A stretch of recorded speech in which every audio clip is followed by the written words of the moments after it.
마태복음 18장 21절로 35절의 말씀을 가지고 예수님이 이 세상에 오신 이유라는 제목으로 이 시간 하나님의 말씀을 나누고자 합니다. 여러분, 인간이 사는 세상은 어디에나 가도 늘 다툼과 분열이 끊이지 않는 것 같습니다. 요즘 정치인들을 보면 정말 용서할 줄 모르는, 용서라는 단어를 잊어버린 채 그들은 살아가고 있는 건 아닌가라는 생각이 불현듯 듭니다. 오늘 말씀을 결론부터 말하자면 예수님께서 이 세상에 오신 이유는 바로 용서하시기 위해 오셨다라는 것입니다. 다시 말해서 죄로 인해 영원한 멸망에 빠질 수밖에 없는 죄인인 우리들을 용서하시기 위해서 예수님은 이 땅 가운데 오셨다라는 것입니다.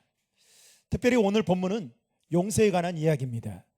그런데 오늘 본문을 살펴보기에 그 앞서 내용을 보면 이런 내용이 기록되어 있습니다. 어느 날 예수님께서 제자들에게 형제의 죄 때문에 문제인 생긴 이 부분에 대해서 말씀을 하시면서 형제가 죄를 범하거든 다른 사람에게 그 사람의 죄를 이야기하지 말라. 죄를 범한 형제에게 있으면 조용히 가서 그 사람에게 권면하라 라는 말씀을 합니다. 근데 우리는 대부분 어떻게 하죠? 다 적으로 생각하고 그 사람이 잘못한 거 있으면 다 까발리고 하나 잘못했는데도 10가지를 아무튼 드러내서 이야기를 하잖아요. 그런데 예수님은 뭐라고 말씀하시냐면 죄를 범한 형제에게 가서 조용히 권면하라. 그런데 그 이야기를 듣고 오늘 본문의 내용이 바로 이어서 나오는데 베드로가 예수님께 질문합니다. 그 질문의 내용은 21절 말씀인데요, 거기에 보면 이렇게 나와요. 띄워주세요 하면, 그때 베드로가 나와 이르되 주의 형제가 내게 죄를 범하면 몇 번이나 용서하여 주리까? 7번까지 하리까? 여러분, 그때 당시 유대 랍비들은 동일인이 똑같은 죄를 범하면 몇 번까지 용서하라고 가르쳤냐면 3번까지는 용서해 줘야 된다라고 가르쳤습니다. 그런데 이 유대인들의 랍비의 가르침에 베드로는 몇 번까지 용서하겠다라는 마음을 가지고 이 질문을 하냐면 7번까지 용서는 해야겠다라는 마음으로 예수님께 질문을 합니다. 이 주석을 보니까 이렇게 설명하고 있어요. 베드로가 7번까지 예수님께 이러한 질문을 했던 것은 은근히 예수님께 받을 만한 그 받고 싶은 칭찬이 있었기 때문에, 그 기대 심리 때문에 이렇게 질문했을 것이다. 저도 여기에 동의합니다. 그런데 예수님의 질문에, 아니 베드로의 질문에 예수님이 뭐라고 말씀하냐면 70번씩 7번 용서하라는 그야말로 파격적인 말씀을 베드로에게 하십니다. 여러분, 70번씩 7번이면 산술적으로 몇 번입니까? 490번이죠. 그런데 성경에는 이 7이라는 숫자가 완전수를 의미합니다. 이 말은 70번씩 7번, 7번이라는 이 말 속에는 어떠한 의미가 담겨져 있느냐? 예수님은 베드로에게 야, 490번만 용서해, 이 말이 아니라 모든 것을 용서해야 된다, 완전히 용서해야 된다, 끝까지 용서해야 된다. 즉 용서의 양에 대한 이야기가 아니라 용서의 질에 대한 말씀을 예수님은 이렇게 베드로에게 말씀하고 있다라는 것입니다. 그리고 이어서 예수님은 용서에 관한 예화 하나를 들어 말씀하십니다. 오늘 이 예화의 말씀을 통해 예수님께서 우리에게 주시는 교훈이 무엇인지를 3가지로 함께 살펴보면서 은혜를 나누고자 합니다. 첫 번째로 오늘 말씀을 통해 우리에게 주는 첫 번째 교훈은 우리는 용서받을 수 없었던 죄인이었다라는 사실을 가르쳐주고 있습니다. 여러분, 23절과 24절의 말씀을 다 함께 읽겠습니다. 그러므로 천국은 그 종들과 결산하려 하던 어떤 임금과 같으니 결산할 때 10,000달란트 빚진 자 하나를 데려오매. 네. 오늘 비유에 따르면 옛날에 어떤 임금이 있었는데 그에게 10,000달란트 빚진 자 한 사람이 있었던 것 같습니다. 그래서 그를 데려오라고 했습니다. 이유인즉 그 사람이 빚진 것을 결산하기 위해서 임금님은 마음을 단단히 먹고 그를 불렀던 것입니다.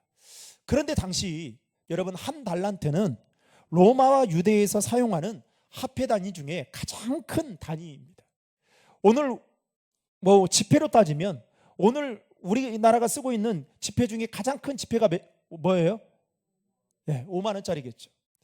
그런데 이 당시에 한 달란트는 순금으로 따지면 34kg 정도 되는 어마어마한 양입니다.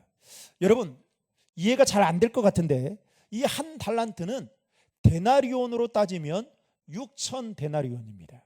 그러면 한 데나리온은 그 당시에 얼마의 그 금액이었냐? 노동자의 하루 품삯이었습니다. 자, 그러면 만 달란트라고 하면 여러분 데나리온으로 따지면 얼마 정도 되는 거예요? 6천만 데나리온 정도 되는 겁니다.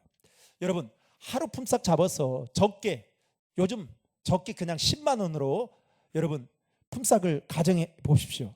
그러면 만 달란트면 6천만 데나리온인데 오늘날로 돈으로 한 사람이 얼마 정도 되느냐? 6조 원에 가까운 어마어마한 돈입니다. 여러분 그때 당시 로마의 속국이었던 이스라엘이 1년 동안 로마 제국에게 바친 세금이 얼마였냐면 800달란트였습니다. 그런데 한 사람이 지금 이 사람이 빚진 달란트가 얼마예요? 만 달란트예요. 800달란트가 여러분 한 나라가 세금으로 낸 돈이 800달란트고 한 사람이 빚진 게 지금 만 달란트예요. 여러분 이것은 무엇을 말할까요? 개인으로서는 도저히 감당할 수 없는 엄청나게 큰 빚의 액수를 지금 이 사람은 임금에게 지고 있다라는 것을 말하고 있는 것입니다. 그런데 임금이 그 만 달란트 빚진 자를 불러가지고 뭐라고 이야기하냐면 네 아내, 네 자녀들까지 다 팔아가지고 그 빚을 갚으라고 이야기를 하는 겁니다. 그러니 여러분 얼마나 이 만 달란트 빚진 자의 마음이 얼마나 아팠겠어요? 그런데 성경은 여러분 여기에서 임금은 누구를 이야기하느냐? 그리고 만 달란트 빚진 자는 누구를 이야기하느냐가 중요합니다. 임금은 하나님을 비유하는 것이고 만 달란트 빚진 자는 바로 저와 여러분을 말하고 있는 것입니다. 이 말인 즉슨 우리는 하나님 앞에서 우리의 힘과 능력으로 도저히 갚을 수 없는 만 달란트의 빚을 진 자와 같이 여러분 우리는 하나님 앞에 엄청나게 큰 죄를 지은 자라는 사실을 성경은 우리에게 이렇게 가르쳐주고 있는 것입니다. 간혹 어떤 분은 이렇게 말하는 분들이 있어요. 아니 나는 별로 지은 죄가 없는데 항상 뭐 이렇게 회개만 하냐고 그렇게 말하는 분들이 있습니다. 회개할 게 없다고 말을 합니다. 제가 언젠가요 유아세례 교육을 하면서 유아세례 부모 교육을 하면서 그 부모님들에게 이렇게 질문한 적이 있어요. 당신 아이가 죄인인 것을 인정합니까? 그랬더니 어떤 한 분이 여러분 교회를 큰 교회 다닌다고 해서 다 믿음이 좋은 게 아니에요. 큰 교회 다니는 분이 오랫동안 다니신 분이에요. 뭐라고 이야기하냐면 우리 애는 죄를 없다는 거예요. 그랬어요. 가시라고. 유아세례 받지 마시라고. 그랬더니 얼굴이 막 빨개졌습니다. 받을 필요 없거든요. 잘 인정을 안 하는 겁니다. 우리 애가 이제 말도 트기도 전에 아무것도 모르는데 무슨 죄인이냐고 인정을 못 하는 거예요. 여러분 물론 겉으로 드러난 죄는 없어 보일 수 있겠지만 여러분 우리 안에 드러나지 않는 죄가 훨씬 더 많다는 사실을 여러분 아십니까? 이 인간의 본성은 여러분 아이들이 제일 먼저 여러분 말을 배우는데 뭘부터 배우는지 아세요? 어린이집 가면 욕부터 배워요, 여러분. 우리 본성은 이 죄로 온전히 온갖 투성입니다. 여러분 하나님은 우리의 마음의 품은 죄까지 보시는 분이시다라고 성경은 말하고 있습니다. 예를 들어 볼까요? 성경에 보면 마음으로 남을 미워하면 무슨 죄라고 말하고 있어요? 살인하는 죄다라고 말하고 있죠. 또 다른 사람에게 여러분 음욕을 품으면 뭐라고 이야기합니까? 간음하는 죄다라고 말하고 있습니다. 그러면 여러분 우리는 얼마나 속으로 얼마나 많은 죄를 짓고 사는지 모릅니다. 죄송하지만 강단 앞에 서 있는 저도 제 속을 다 들여다보면 지금 이 강단에 설 수가 없어요. 그 정도로 온갖 죄로 똘똘 뭉쳐 있습니다. 그런데 우리가 겉으로 드러나지 않았다고 해서 죄인이 아니다라고요? 천만의 말씀인 거죠. 그동안 우리가 마음으로 지은 죄를 포함해서 돈으로 환산한다면 아마도 적어도 10,000달란트에 가까운 빚을 지지 않았을까라는 생각을 해보게 됩니다. 이처럼 우리는 용서받을 수 없는 죄인이다라는 것을 성경은 우리에게 가르쳐 주고 있습니다. 두 번째로 오늘 말씀을 통해서 우리에게 주는 교훈은 그럼에도 우리는 용서받은 의인이다라는 사실입니다. 여러분, 이게 중요한 거예요.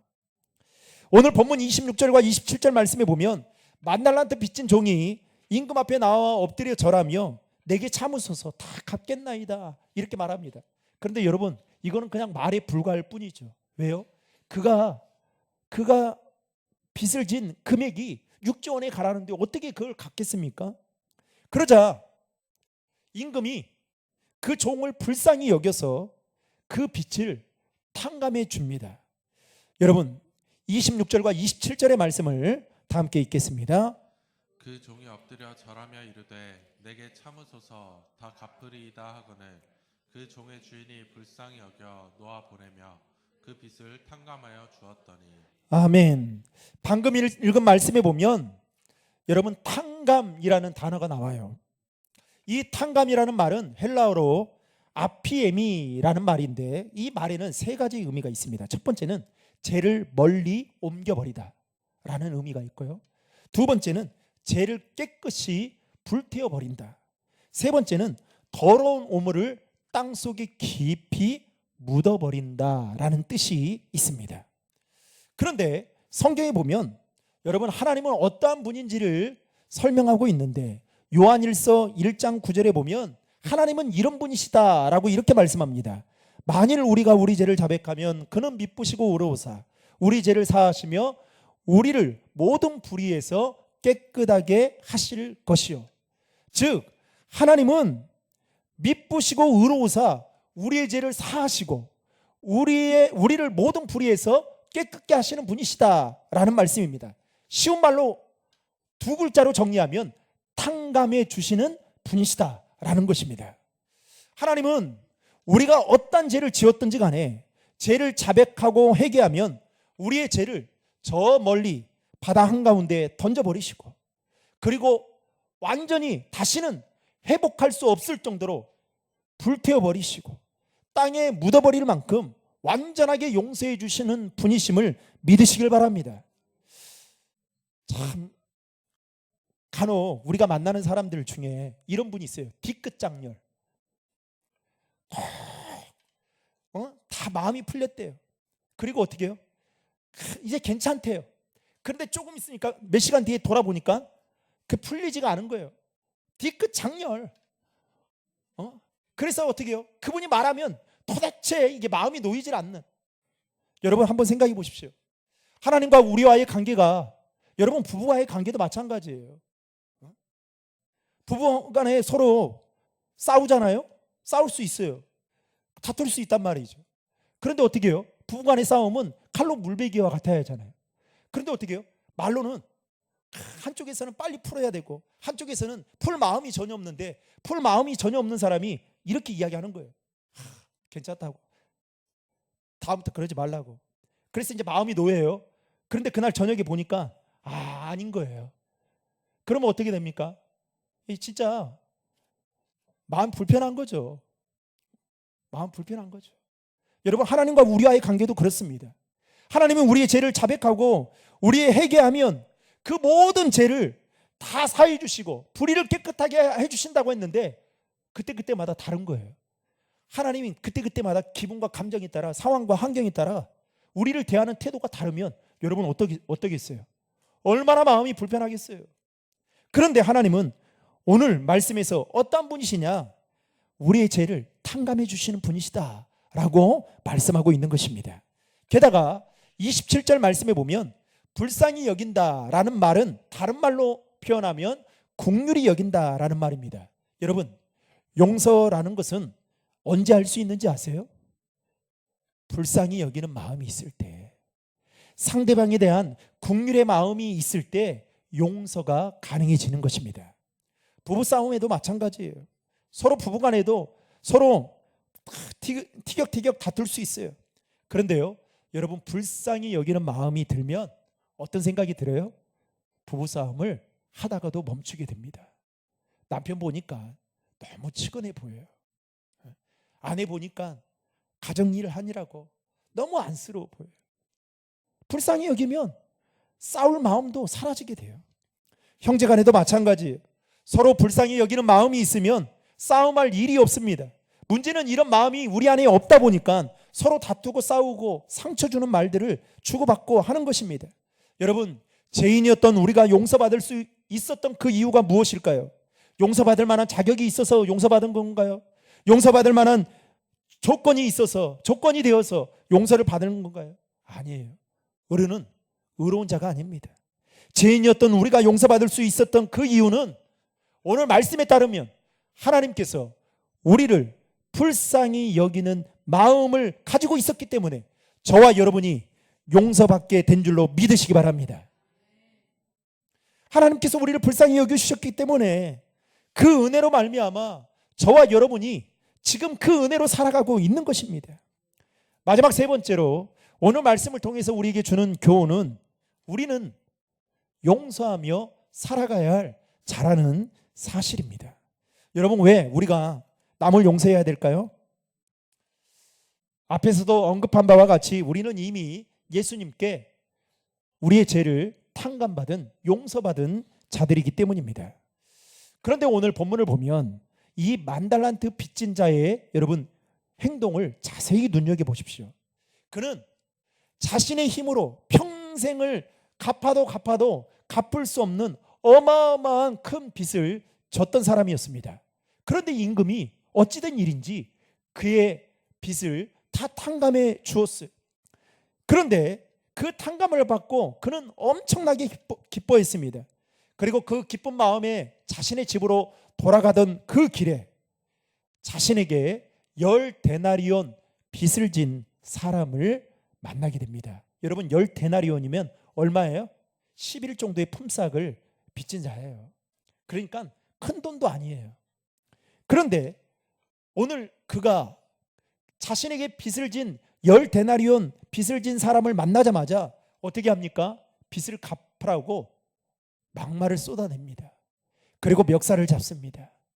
그러면서 사람을 애걸복걸 갈굽니다. 게다가 이 사람이 얼마나 힘들었던지 빚을 갚겠다라고 말을 하니까 오히려 그 말을 귀담아 듣지 않고 봐주지도 않고 옥에 가두어 버립니다. 분명히 만달란트 빚진 자는 이전에 임금으로부터 엄청나게 큰 빚을 탕감받은 은혜를 받은 자였습니다. 그런데 그 기쁜 마음으로 집을 가던 그 길목에 자신에게 빚을 진 10데나리온 빚을 진 자를 만나니까 어떻게 해요? 보자마자 막말을 쏟아내고 멱살을 잡고 옥에 가두어 버렸습니다. 자신은 용서를 받았음에도 불구하고 용서를 실천하지 못한 자가 바로 1만 달란트 빚진 자라는 것을 우리는 성경을 통해서 지금 보고 있습니다. 이 모습을 동료들이 지켜보고 임금에게 가서 이 사실을 전하게 됩니다. 그러니까 이 소식을 전해 듣고 임금이 이 만달란트 빚진 자를 불러가지고 호통을 치면서 뭐라고 이야기를 하느냐? 여러분 33절의 말씀 다 함께 읽겠습니다. 내가 너를 불쌍히 여긴 것 같이 너도 내 동료를 불쌍히 여김이 마땅하지 아니하냐 하고. 아멘. 여러분 무슨 말입니까? 지금 임금이 만달란트 빚진 종에게 이렇게 말하고 있는 거예요. 내가 너의 네가 감당할 수 없는, 네가 평생 해도 갚을 수 없는 그 빚을 내가 다 탕감해 주지 않았냐? 그렇다면 너도 너에게 빚진 자를 용서해 주고 탕감해 주는 것이 마땅한데 왜 너는 그렇게 하지 않느냐? 임금은 그를 호통친 후에 빚을 다 갚을 때까지 옥에 가둬 버렸습니다. 여러분, 이 사실을 통해 우리가 꼭 명심해야 될 것은 임금으로부터 10,000달란트 탕감받은 자처럼 우리도 주님께 용서받은 자라는 사실을 여러분 절대로 잊어서는 안 돼요. 그리고 거기에서 끝나는 것이 아니에요. 우리가 주님께 용서받은 자라면 그 용서받은 그 힘으로 우리의 삶의 자리에서 용서할 수 없는 사람까지도 용서하며 살아가야 한다라는 것을 오늘 본문은 우리에게 말씀하고 있는 것입니다. 여러분, 간혹 저도 이 말씀을 준비하면서 제가 미워하는 사람이 누구인가, 그리고 지금까지도 마음에 용서가 안 되는 사람이 누구인가를 돌아보지 않을 수가 없었습니다. 간혹 우리는 저 사람만큼은 도저히 용서할 수 없다라고 생각하는 분들이 있습니다. 그런데 여러분, 여기서 잠시 생각해 볼 문제가 있어요. 그것이 무엇이냐? 만약에 이런 마음이 저와 여러분 안에 여전히 남아있다면 여러분, 우리는 한 가지 사실을 잊고 살고 있다는 거예요. 그것이 무엇이냐? 아직도 우리는 10,000달란트 빚을 탕감받은 자라는 사실을 잊고 살아가고 있다는 겁니다. 이것을 잊는 순간부터 우리는 용서도 편애하면서 용서하는 거예요. 사랑하는 성도 여러분, 에베소 4장 32절에 보면 이렇게 이야기합니다. 서로 친절하게 하며 불쌍히 여기며 서로 용서하기를. 그 다음에 뭐라고 말씀하냐면, 같이 읽겠습니다. 하나님이 그리스도 안에서 너희를 용서하심과 같이 하라. 아멘. 여러분, 방금 읽은 말씀에 보면 서로 용서하기를 앞에 무엇을 말하고 있는지 아십니까? 거기 보면, 화면 다시 한번 띄워줘 보실래요? 서로 용서하기를 앞에 뭐가 있습니까? 불쌍히 여기며. 제가 말씀드렸죠. 불쌍히 여기는 마음이 없으면 여러분 절대 남을 용서할 수가 없어요. 예수님이 죄인이었던 저와 여러분들을 불쌍히 여기는 마음이 있었기 때문에 여러분 십자가에 못 박혀 죽으신 거예요. 그 은혜로 저와 여러분들이 죄인이었던 우리가 의인이 되었던 것입니다. 용서라는 것은 단순히 생각하고 배우고 그래서 되는 것이 아니라 불쌍히 여기는 마음이 있을 때 그 용서가 가능해지는 거예요. 그래서 우리는 그렇다면 무엇을 위해 기도해야 될까요? 하나님, 내 안에 남을 바라볼 때 불쌍히 여기는 마음을 주십시오. 여러분, 좀 죄송합니다만 이 목사도 다 교인들로부터 사랑받으면 좋잖아요. 그런데 저도 한번 생각해 봤어요. 저도 제가 부교육자로 섬길 때 담임 목사님 또 성도들과 이렇게 가끔씩 이렇게 다툼을 할 때 내 안에 불쌍히 여기는 마음이 있었는가 돌아보면 그 마음이 없었던 거예요. 여러분, 불쌍히 여기는 마음을 달라고 기도해야 돼요. 우리 아내분들은, 여자분들은 남편 보면서 왜 돈 이것밖에 못 벌어오냐? 빨리 나가서 이 일을 좀 해라. 소처럼 일해서 돈 많이 벌어오라. 여러분, 그렇게 생각하지 말고 여러분, 치근하게 잠자는 모습을 볼 때마다, 그 쭈그리고 잠자는 모습을 볼 때마다 어떻게 해요? 코 고니까 딴 방에서 자라고 오지 말고 불쌍히 여기는 마음을 가지고 그래 끌어안아 주셔야 여러분 가족이 화목하고 부부 간의 사랑이 유지되는 거예요. 자녀도 마찬가지, 부모와 자녀의 관계도 마찬가지예요. 야, 내가 이만큼 투자했는데 너는 그 기대만큼 못하냐? 여러분, 불쌍히 여기는 마음이 아니라 뭔가를 보상을 생각하면 자녀들을 그렇게 대하면요, 부모와 자녀의 관계는 여러분 틀어질 수밖에 없습니다. 교인들과의 관계도 마찬가지예요. 볼 때마다 어떤 마음이요? 불쌍히 여기는 마음. 그 마음이 저와 여러분에게 있기를 주님의 이름으로 축복합니다. 마지막으로 오늘 본문 35절에 보면 용서하되 마음으로 용서하라 라고 말씀하고 있는 것을 볼 수 있는데요. 35절 말씀 다 함께 읽겠습니다.